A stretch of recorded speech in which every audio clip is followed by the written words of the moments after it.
Hallelujah.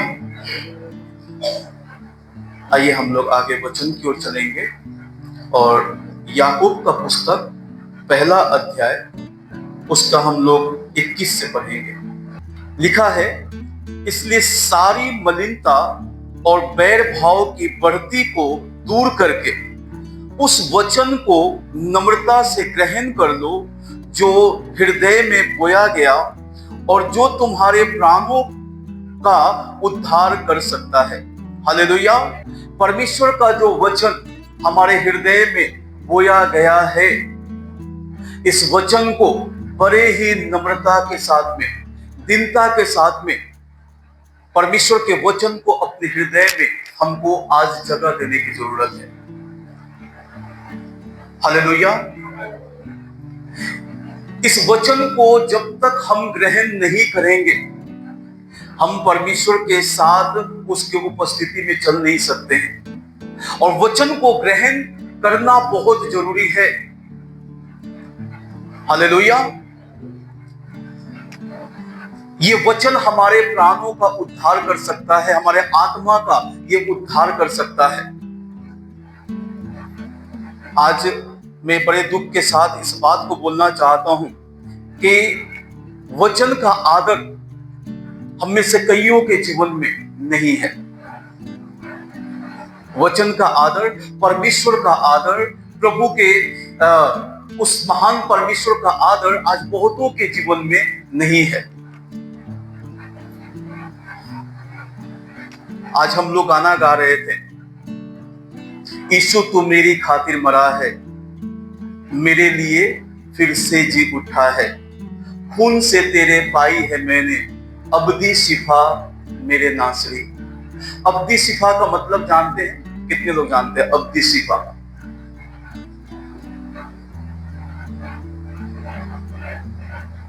Hallelujah. क्योंकि मुझे पवित्र आत्मा ने अगुवाई किया कि इस शब्द को मेरे लोगों से पूछो। जब तक जिस चीज को हम जान नहीं पाएंगे, जिस चीज को हम समझ नहीं पाएंगे ना, हम उसको कर नहीं सकते।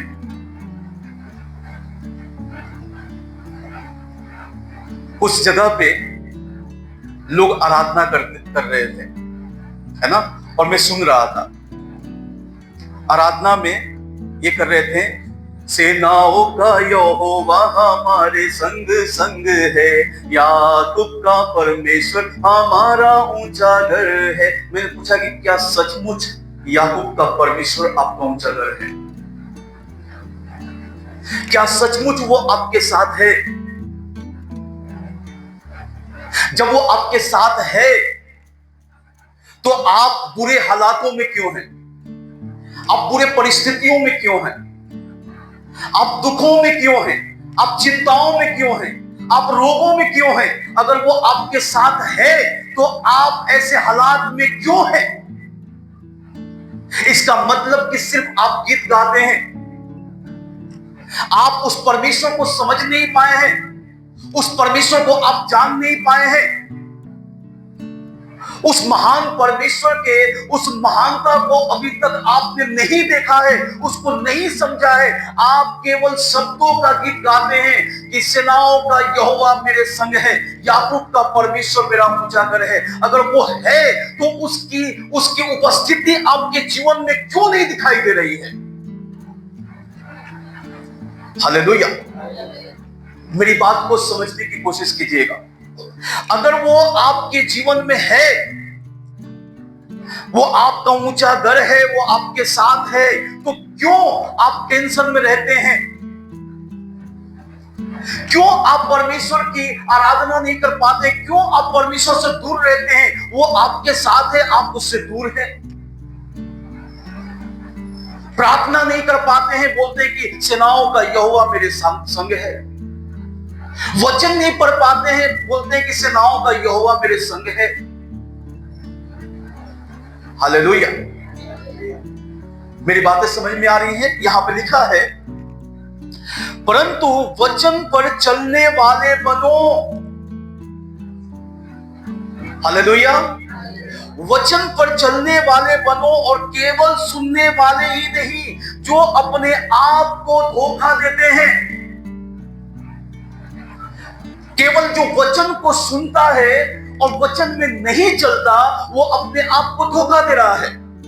सेनाओं का यहोवा मेरे संग है, लेकिन अनेकों प्रकार की बातें उसके जीवन में है। अधर्म उसके जीवन में बना हुआ है, पाप उसके जीवन में बना हुआ है, बुराइयां उसके जीवन में बनी हुई है। वो कैसे आपके साथ है?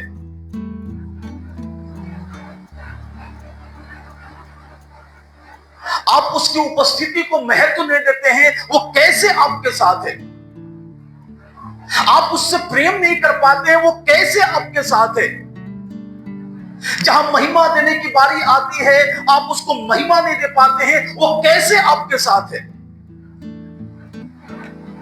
इसका अर्थ है कि हम गीत केवल शब्दों का गीत गा रहे हैं। और मैंने शुरू में ही आराधना में कहा कि परमेश्वर आज बहुत सारे टैलेंटेड लोग हैं। चाहता तो फिल्म इंडस्ट्री से लोगों को बाहर निकाल लेता, बोला कि आओ मेरे लिए गीत गाओ।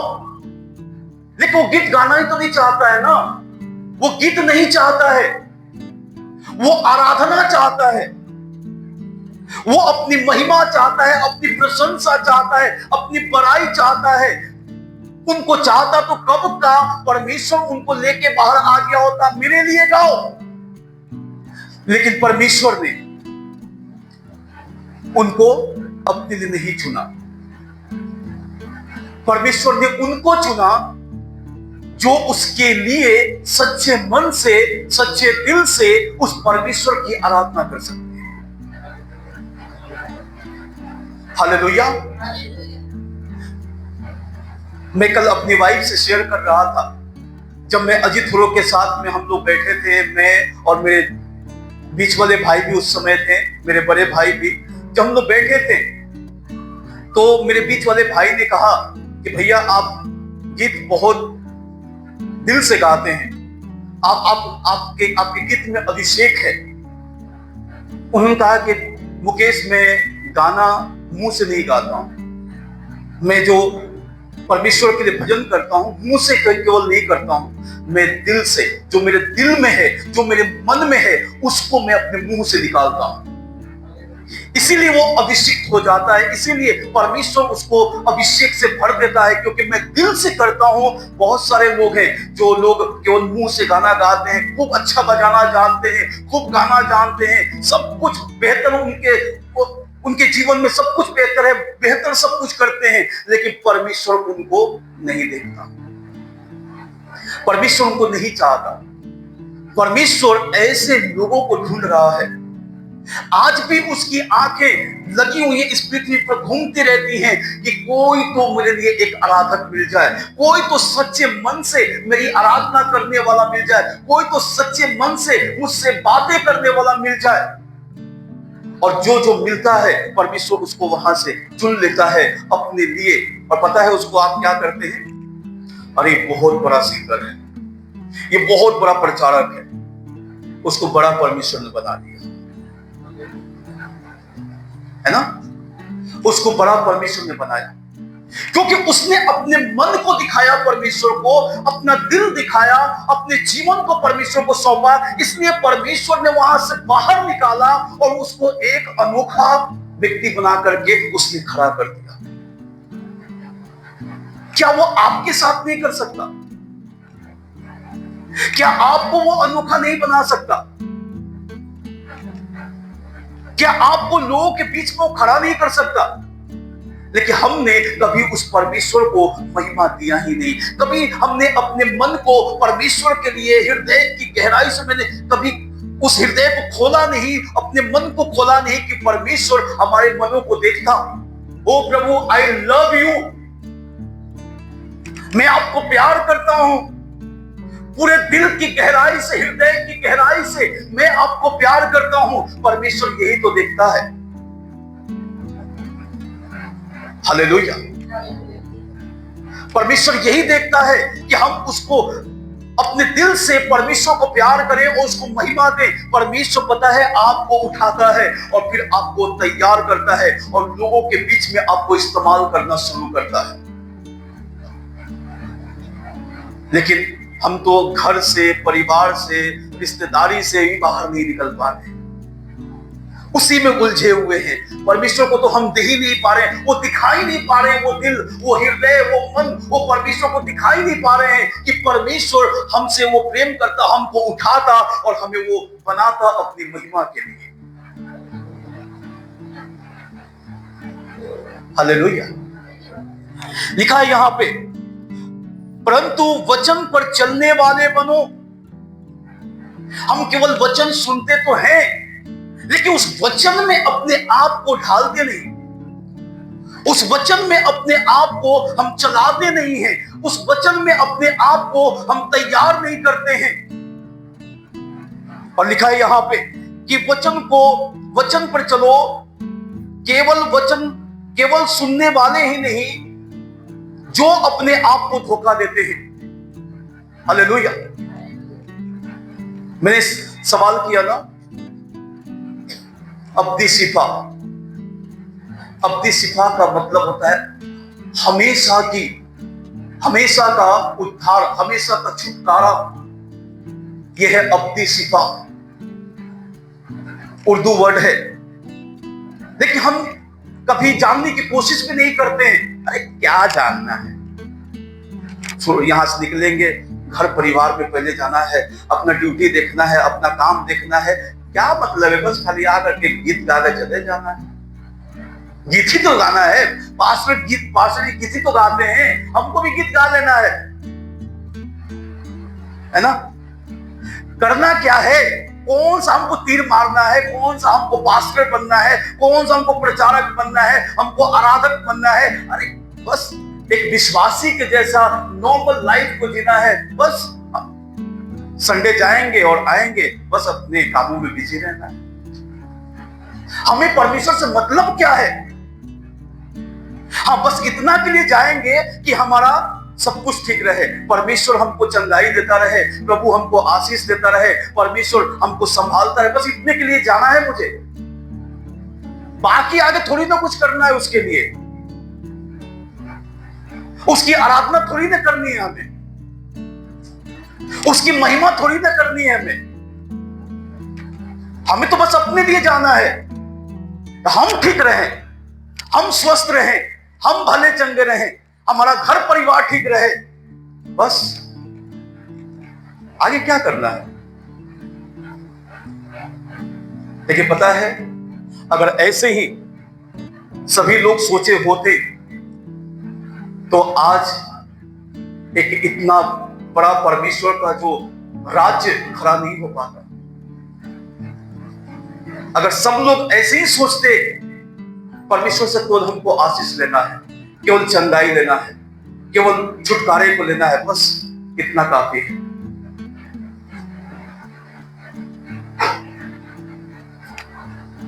वचन को केवल सुनने वाले ही मत बनो। सुनने वाले अपने आप को केवल धोखा देते हैं।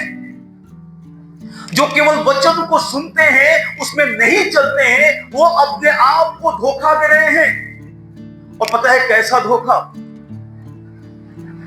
शैतान कई बार हमको धोखे में डालता है।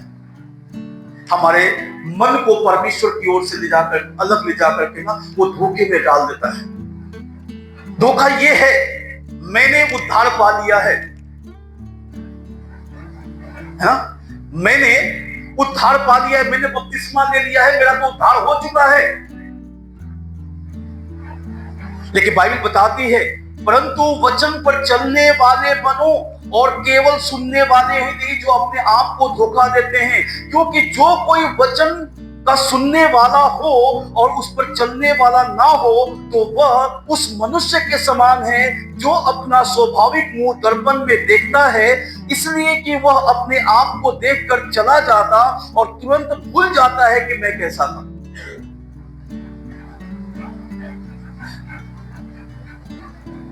जो वचन में नहीं चलता है, केवल सुनता है, वो उस मनुष्य के समान है कि दर्पण में अपने मुंह को देखा और उसके बाद वो भूल गया कि मेरा चेहरा कैसा था, मैं कैसा था। लेकिन हमें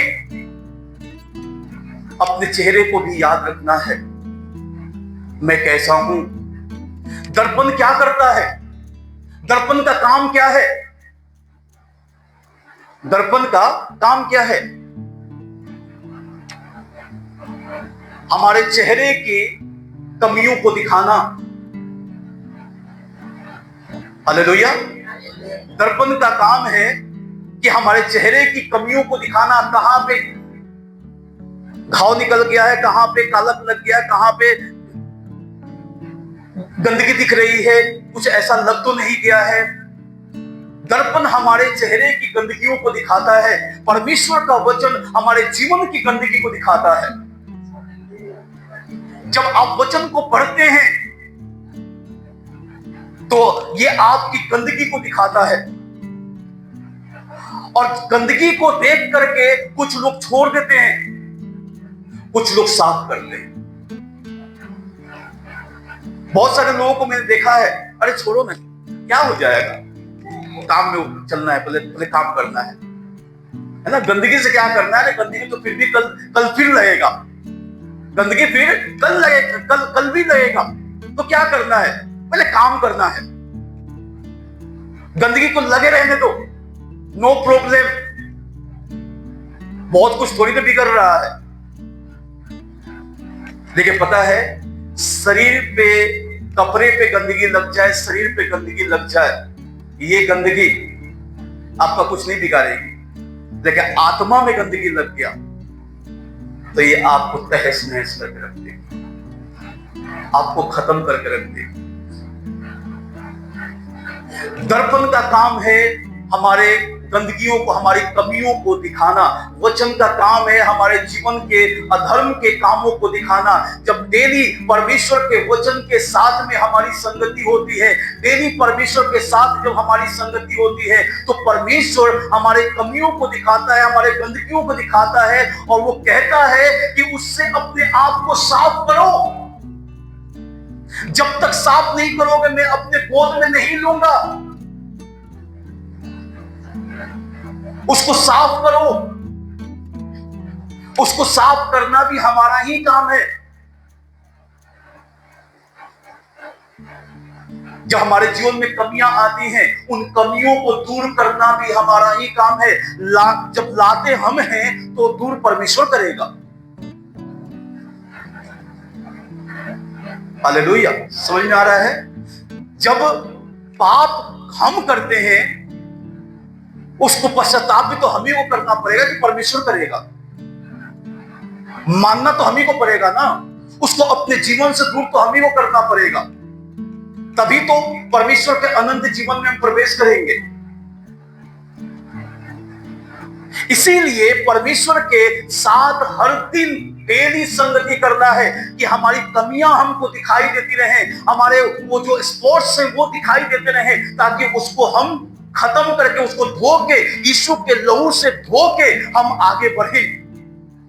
देखिए, कई बार ऐसा होता है कि हम उसी में चलते रहते हैं, चलते रहते हैं, चलते रहते हैं, चलते रहते हैं। हालेलुया। आगे लिखा है, जब तक हम परमेश्वर से दूर रहेंगे, जब तक हम सांसारिकता में रहेंगे, जब तक हम अधर्म में फंसे रहेंगे, परमेश्वर से अलग रहेंगे, तो हम परमेश्वर के उस मिरास को नहीं पा सकते।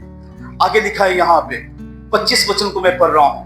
पर जो व्यक्ति स्वतंत्रता की सिद्ध व्यवस्था पर ध्यान करता रहता है, जो व्यक्ति स्वतंत्रता के सिद्ध व्यवस्था पर, ये व्यवस्था सिद्ध है, इसमें एक भी कमी नहीं है। हालेलुया। ये परमेश्वर की जो व्यवस्था है, जो परमेश्वर का वचन हमें दिया गया है, ये सिद्ध है, ये पवित्र है, ये परफेक्ट है, इसमें कोई भी मिसिंग नहीं है। लिखा है यहां पे, कि पर जो व्यक्ति स्वतंत्रता की सिद्ध व्यवस्था पर ध्यान करता रहता है वह अपने काम में इसलिए आशीष पाएगा कि सुनकर भूलता नहीं पर वैसा ही काम करता है।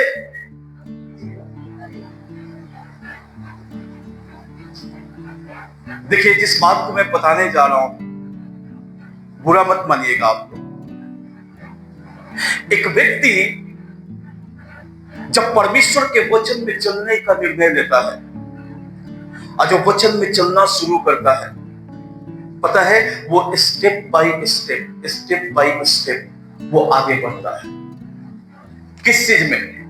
जब आप वचन में पढ़ेंगे तो परमेश्वर के परिपूर्णता में बढ़ेंगे। जब वचन में पढ़ेंगे परमेश्वर के आशीष में बढ़ेंगे। जब वचन में पढ़ेंगे तो परमेश्वर की संपन्नता में बढ़ेंगे। जब वचन में पढ़ेंगे तो वो सारी चीजें आपके जीवन में आती हैं, परमेश्वर आपके जीवन में देता है। जो वचन को सुनकर भूलता नहीं वो ऐसी ही आशीष पाएगा।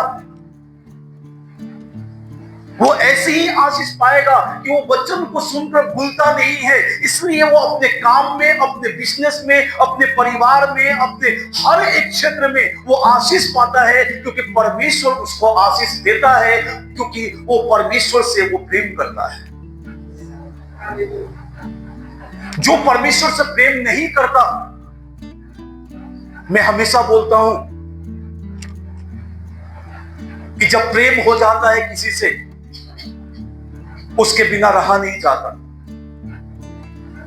जब किसी से प्रेम हो जाता है उससे बात किए बगैर रह नहीं सकते हैं, उससे मिले बगैर रह नहीं सकते हैं।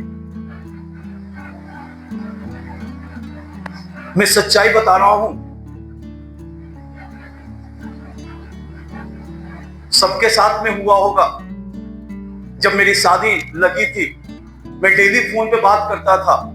कभी मेरी वाइफ का फोन आ जाएगा, कभी मैं वाइफ के पास कॉल करता था। डेली, एक दिन भी बीच नहीं जाता था।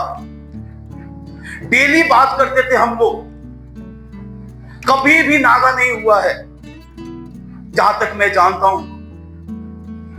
और पता है, ये नहीं कि एक टाइम बात किए, जब भी मौका मिला कभी उधर से कॉल आ जाएगा, कभी इधर से मैं कॉल कर दूंगा। हाल चाल एक दूसरे का पूछते रहते थे, क्या कर रही है, खाना खा लिया, आज कहां कहां गए प्रार्थना में, कैसा रहा आज का दिन। रहा नहीं जाता है क्योंकि एक दूसरे से प्यार हो गया है। जब प्यार हो जाता है तभी आप उसके बिना रह नहीं सकते। आप उसका हाल चाल पूछेंगे, उसके बारे में और भी जानने की कोशिश करेंगे। कैसे हम लोग रह लेते हैं बिना परमेश्वर के? हम लोग कैसे रह लेते हैं? कैसे हमारे अंदर एक डिसिप्लिन नहीं आ पा रहा है, एक आत्मिक डिसिप्लिन। देखिए, आत्मिक डिसिप्लिन एक संसारिक डिसिप्लिन होता है, एक आत्मिक डिसिप्लिन भी होता है। संसारिक डिसिप्लिन में तो कई बार हम लोग पक्के निकल जाते हैं। टाइमली ड्यूटी जाना है, टाइम से उठना है, फ्रेश होना है, नहाना धोना है, चाय नाश्ता जो भी है, खाना पीना, नाश्ता वास्ता करके ड्यूटी निकलना है। हमारे रूटीन में है, एक डिसिप्लिन हमारा है। हम आत्मिक डिसिप्लिन में फेलियर हैं। हमें बाइबल पढ़ना है, फेलियर। हमें प्रार्थना करना है, फेलियर। हमें परमेश्वर की उपस्थिति में जाना है, आराधना में बैठना है, फेलियर।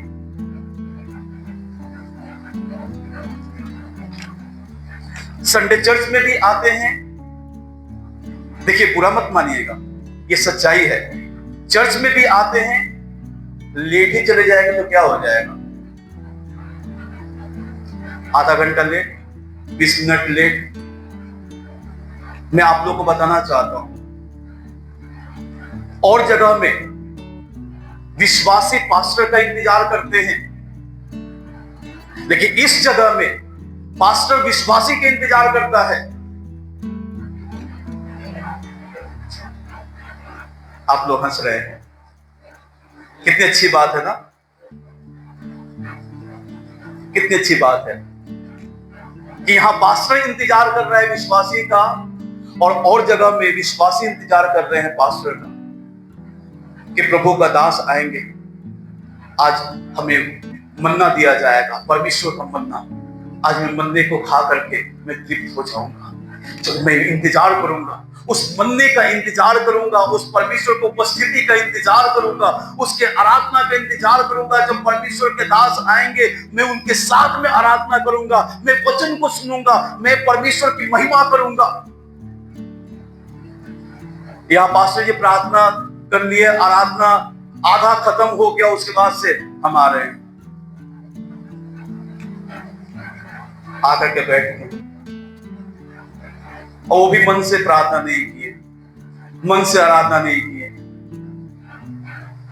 उसके बाद फिर हुआ जैसे एक वो भी ध्यान रहता है कि जल्दी खत्म हो, जल्दी खत्म हो कि अपने काम पे निकले। हाँ, ये सिंसियरिटी नहीं है, ये सिंसियरिटी नहीं है, ये परमेश्वर से प्रेम नहीं है, ये परमेश्वर से लगाव नहीं है। हो सकता है आप, मैं बोलता हूं, हो सकता है मेरे डर से आप आ जाते होंगे, नहीं जाएंगे तो पास्टर जी बोलेंगे अरे मुझे गोली मारिए, मुझे गोली मारिए, मुझसे डरने की जरूरत नहीं, उससे डरने की जरूरत है। उद्धार मैं आपको नहीं दूंगा, आशीष मैं आपको नहीं दूंगा, चंगा मैं आपको नहीं करूंगा, छुटकारा मैं आपको नहीं दूंगा, यीशु मसीह देगा। और उसी से प्यार नहीं है, उसी का भय नहीं है, तो पास्टर राजेश का भय मान करके क्या करेंगे आप? क्या फायदा? मेरा भय मानने की कोई जरूरत नहीं। 26 वचन, यदि कोई अपने आप को भक्त समझे और अपनी जीभ पर लगाम ना दे पर अपने हृदय को धोखा दे तो उसकी भक्ति व्यर्थ है।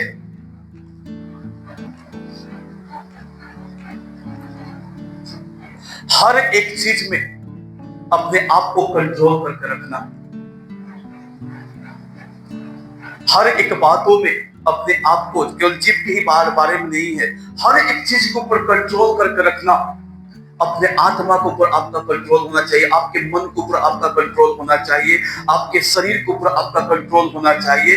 हर एक चीज के ऊपर, शरीर को शैतान इस्तेमाल कर लेता है, मन को शैतान इस्तेमाल कर लेता है।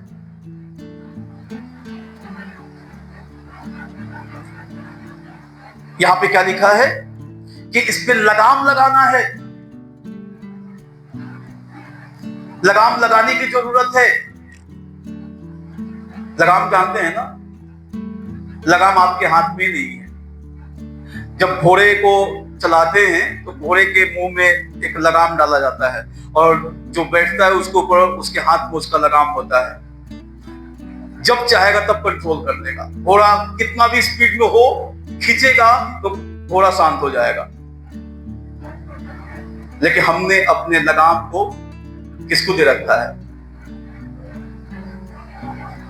कंट्रोल ही नहीं है, ना मन के ऊपर, ना शरीर के ऊपर, ना किसी चीज के ऊपर। वो कंट्रोल कर रहा है, जहां चाहता है उधर खींच लेता है, उधर घुमा देता है, जिधर चाहता है उधर घुमा देता है, हम उधर घूम जाते हैं।